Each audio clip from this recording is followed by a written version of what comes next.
Hello guys, welcome back sa ating YouTube channel guys. Nandito tayo kay Tecno Store. Dito sa SM City, Lipa na malimit natin pinupuntahan. Guys, alamin natin yung mga latest update po ng mga Tecno ngayon. So yun guys, sa mga nagre-request, syempre, ito bibigyan ko kayo ng latest update natin ngayon. Especially ngayong October 7, 2023. Guys, ito, umpisahan na natin. Ang alam ko, may mga nagbago din.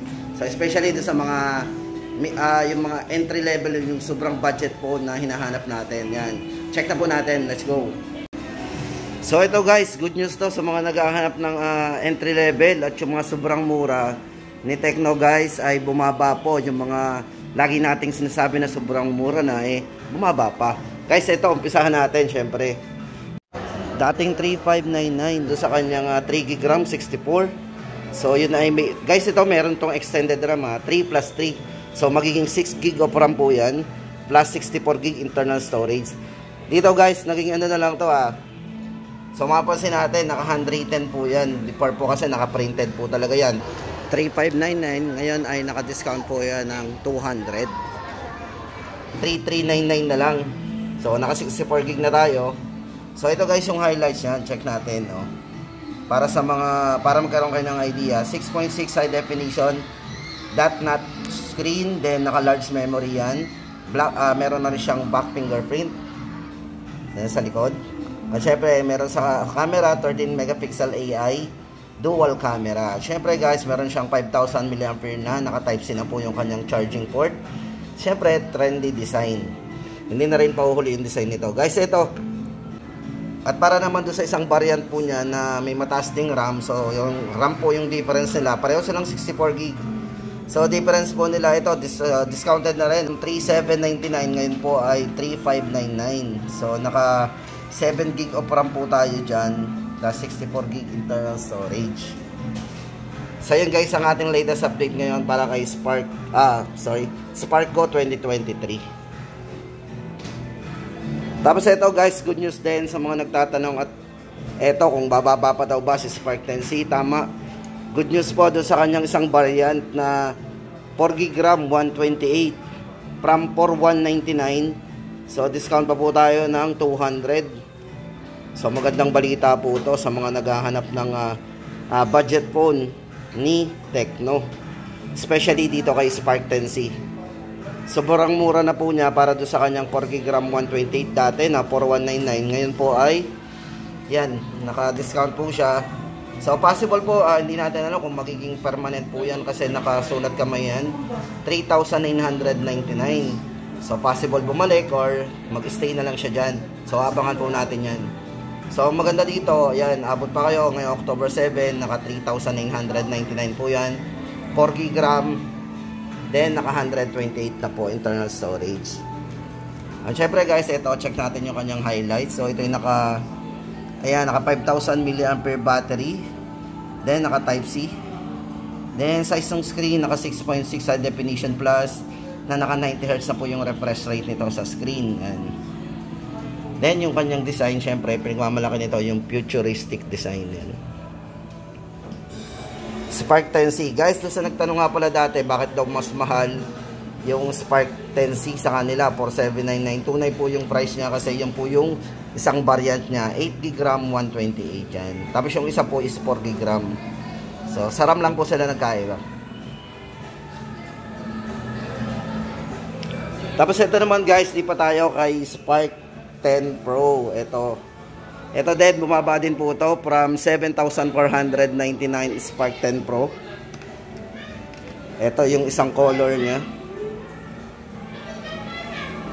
So may dalawang colors tayong pagpipilian yan.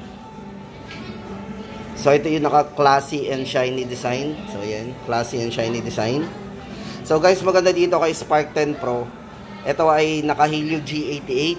So yan Then naka 16GB RAM, 256 internal storage. So sa halagang 6,999, meron na kayong ganong kalaking RAM and storage po. Isa po sa highlights po talaga nito. At syempre meron na rin siyang 32 megapixel high definition glowing selfie. Sa mga mahilig mag selfie, meron na rin siyang 32 MP. Ayan, diba? So yun guys, ang ating latest update dito. Price po nito ngayon ay 6,999. So bumaba na po siya ng bumaba. Ang bababa ng presyo ng Tecno ngayon. Ngayong October guys, check po natin. Isang color. Tapos ito naman ang ating update para sa Common series. So sa dalawang Common, ito yung Common 20 Pro and Common 20 Pro 5G. Yan. Check po natin for Common 20 Pro guys, ito 8,999. So yun pa rin ang kanyang presyo, hindi nagbabago. Kasi mura naman talaga. Kasi dito guys, ito ay naka MediaTek Helio G99 na. Usually gaming chipset po talaga yung ginagamit sa kanya. Then maganda dito, naka 2K portrait video. So yung mga mahilig mag video guys, naka 2K resolution na po tayo. With 64 megapixel para sa night portrait camera. Yan. 16GB RAM plus 256 po yung kanyang storage and RAM syempre. Size po ng screen nito, naka 6.67, 120Hz AMOLED display. So napakaganda ng display nito. Naka AMOLED na po yan. So yun guys, ang latest update natin ngayon para kay Common 20 Pro. So pang game, syempre, kung mahilig mag video, naka 2K resolution na po yan. So 8,999. So isang variant lang po yung ating pagpipilian. Tapos guys dito, ito naman ang ating latest update for Common 20 Pro 5G. So dito guys, ito maganda dito. Check natin. So ito dummy phone lang yung ating hawak. So check na lang po natin yung design ng likod. Tapos ito guys ang highlights po nito. Ayan. So dito guys, naka 64 megapixel na po yung kanyang night portrait camera with optical image stabilization. Syempre guys, ito naka 33 watts with 5,000 mAh battery.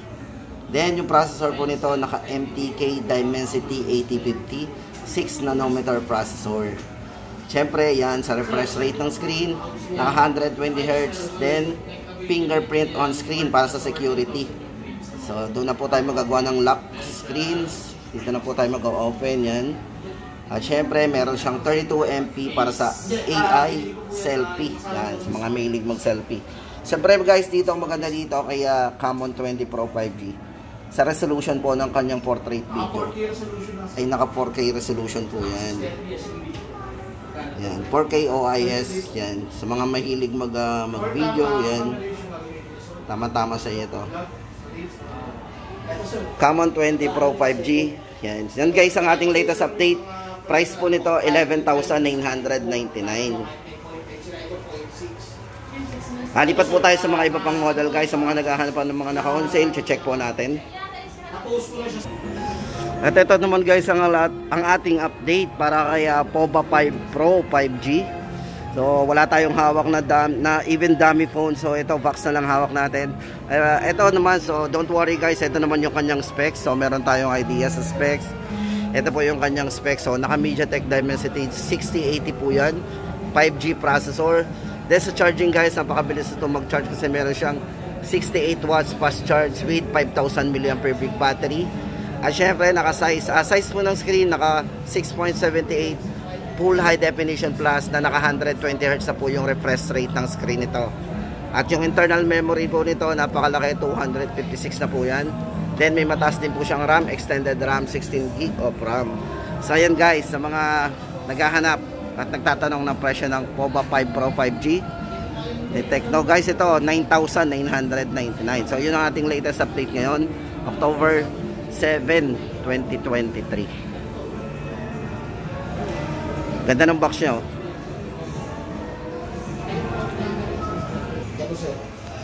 Ito naman guys ang ating update sa mga naghahanap ng Spark HC guys. Ito, so guys, may tatlong variants tayong pagpipilian. Ito guys para sa 2GB RAM 64GB. Yan. Dating 4,799, ngayon po ay 3,899. At yung 4GB RAM 64GB, dating 5,999, ngayon po ay 5,199. At kung gusto naman natin ng malaking internal storage, 128 po yan. Dating 6,499, ngayon ay 5,499. So yan guys ang ating update para sa mga gusto mag-avail ng Spark HC. So yun na po yung ating latest update. Yan. Hindi silver, sir.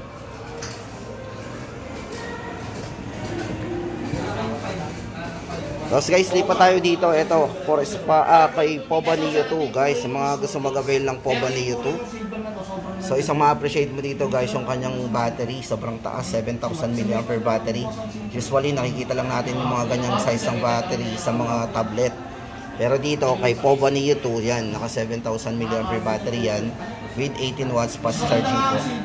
At syempre guys, sa mga gamer, tama-tama to, budget po to sa mga gamer kasi naka Helio G85 po yan, gaming processor na rin po yan o gaming chipset. Then naka 90Hz po yung kanyang refresh rate. Kung sa screen naman guys, hindi kayo mabibitin kasi malaking screen yan, naka 6.82 at naka 90Hz po yung refresh rate. So yun guys, ang ating latest update for Poba Neo 2. Yan. Yes sir, ano po ito? So price natin dito guys, 6,999. Pero guys, good news kasi dito sa Lipa, meron silang promo kapag cash price daw. So check lang din po natin kasi baka di natin abutan yung promo. Minsan pabago-bago yan. From 6,999 kapag cash daw po, meron silang discount na 8,000. So ayan, magiging 6,199 po yan. So especially ngayong October 2023, kung magbibisit po tayo, yan, yun yung mga promo nila. Pero hindi po fix yun. Yan. Tapos guys, ito naman ang ating update for Poba 4. So ganun din yung promo dito guys. Yan. Meron din siyang 7,999.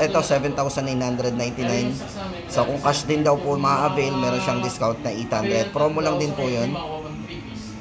Yan.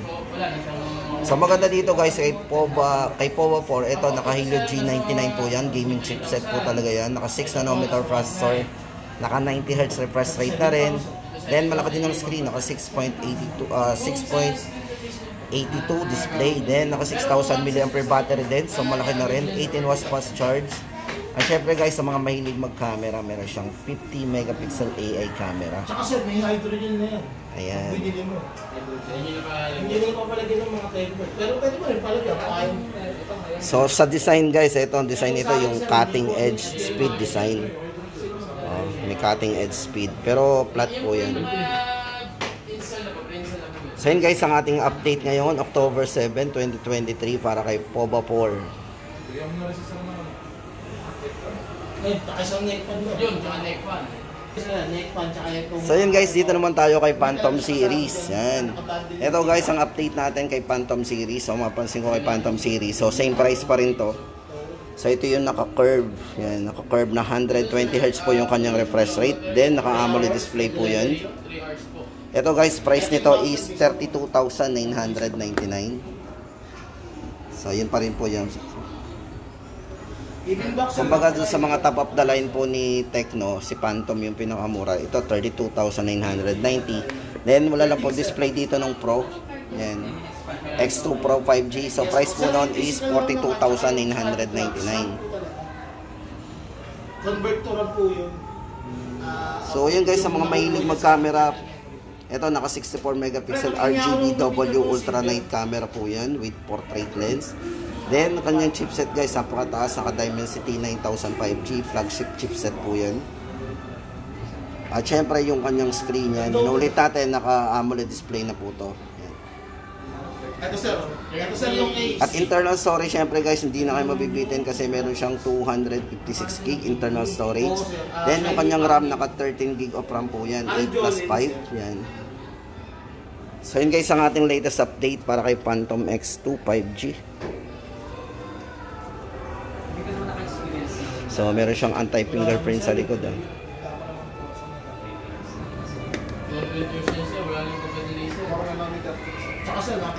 So, yun guys, ang ating latest update ngayon sa mga model po ni Tecno, especially October 7, 2023.